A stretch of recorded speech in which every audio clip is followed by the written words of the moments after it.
Plus plus সিস্টেমে আপনাদের স্বাগতম। সরকারি কর্মচারীদের জন্য টিএডিএ অর্থাৎ ভ্রমণ ও দৈনিক ভাতা বিল একটি অত্যন্ত গুরুত্বপূর্ণ বিষয়। আজকের এই ভিডিওতে আমরা ধাপে ধাপে শিখব কিভাবে আইবাস প্লাস প্লাস সিস্টেমে কর্মচারীদের টিএডিএ বিল নির্ভুলভাবে এবং সহজে তৈরি ও দাখিল করা যায়। চলুন শুরু করা যাক। প্রথমে আমরা গুগল ক্রোম ব্রাউজারে যাব অথবা যে কোনো ব্রাউজারে যাব। এরপরে আইবাস প্লাস প্লাসের ওয়েবসাইট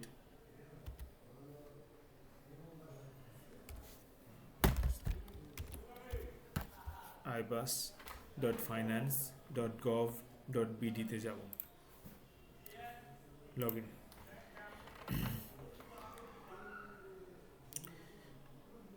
তখন আমাদের এরকম একটা বক্স দেখা যাবে।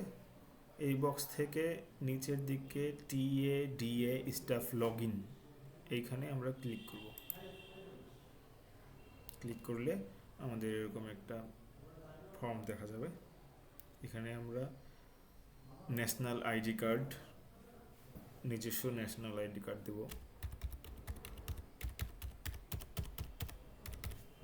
তারপরে ডেট অফ বার্থ দিব।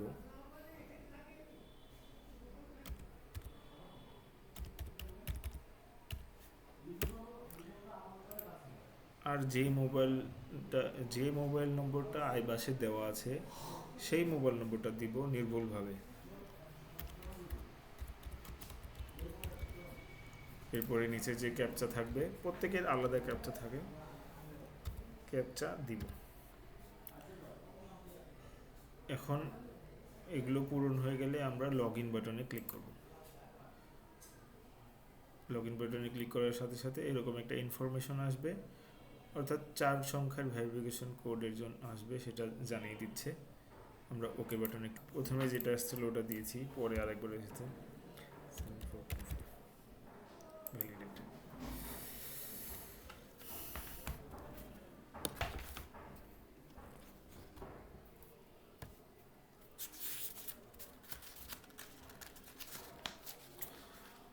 আমাদের এই ইন্টিগ্রেটেড বাজেট অ্যান্ড অ্যাকাউন্টিং সিস্টেমের টিএডিএ যে অপশনটা আছে, অথরাইজেশন অফিস সিলেক্ট করব, সেলফ অফিস, ট্যুর ইনফরমেশন হবে ট্রাভেল অথবা ট্রান্সফার।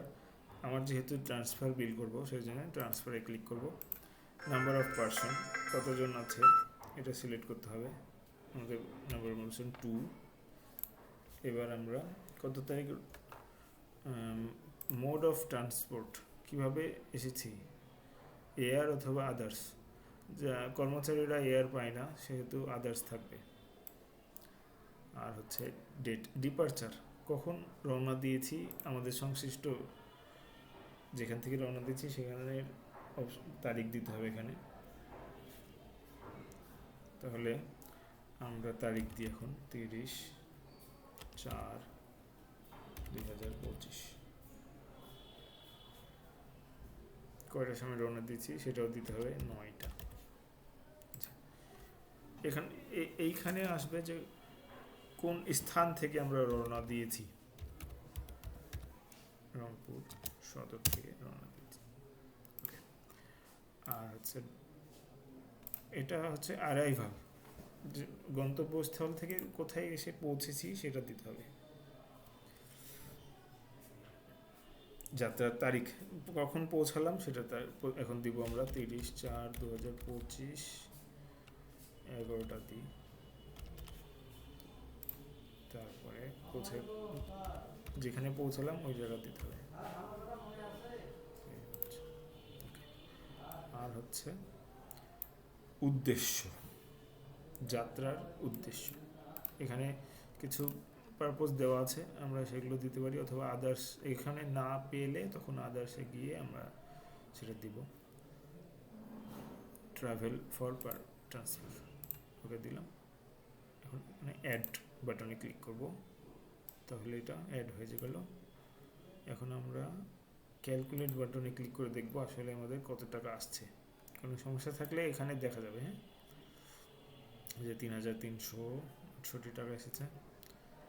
অর্ডার ডেট, এখন কত তারিখে অর্ডারটা হয়েছে, বদলি অর্ডারটা ওটা এখানে দিতে হবে।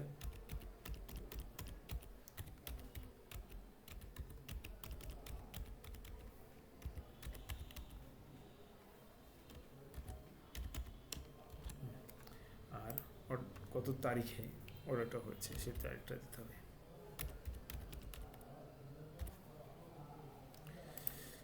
এই যে এখানে আপলোড অফিস অর্ডার, যে অর্ডারটাতে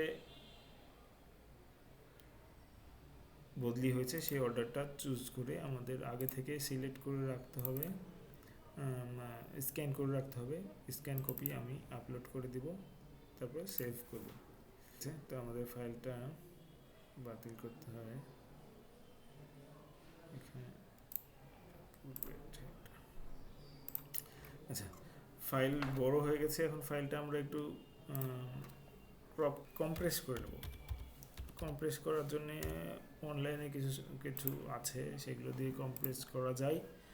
আমরা সহজেই এটাকে অনেক ছোট করে নিতে পারবো। যে কম্প্রেস করে নিচ্ছি আমি, আই লাভ পিডিএফ দিয়ে আমি সাধারণত করি, তা আপনারা যেটা খুশি সেটা ইউজ করতে পারেন, এটা নিয়ে কোনো সমস্যা নাই। ওকে, কম্প্রেস হয়ে গেল। এখন আমরা ফাইলটা, কম্প্রেস ফাইলটা দিয়ে দিব আর সেভ বাটনে ক্লিক করব। একবার সেভ হয়ে গেছে। আচ্ছা, উইথড্র করে ফেলি। ওকে, এখন দেখি, এই যে আমাদের বিল হয়ে গেছে। এই যে 3,362, এই যে ক্লিক করলে দেখতে পাবেন যে কতটা আদেশটা আছে কি না। এই যে আদেশ আছে, সবই আছে, এই জন্য কোনো সমস্যা নাই। আমরা এখন এটা সাবমিট বাটনে ক্লিক করে সাবমিট করে দেব। এইভাবে আমাদের বিল করা যাবে। ধন্যবাদ সকলকে। আসসালামু আলাইকুম।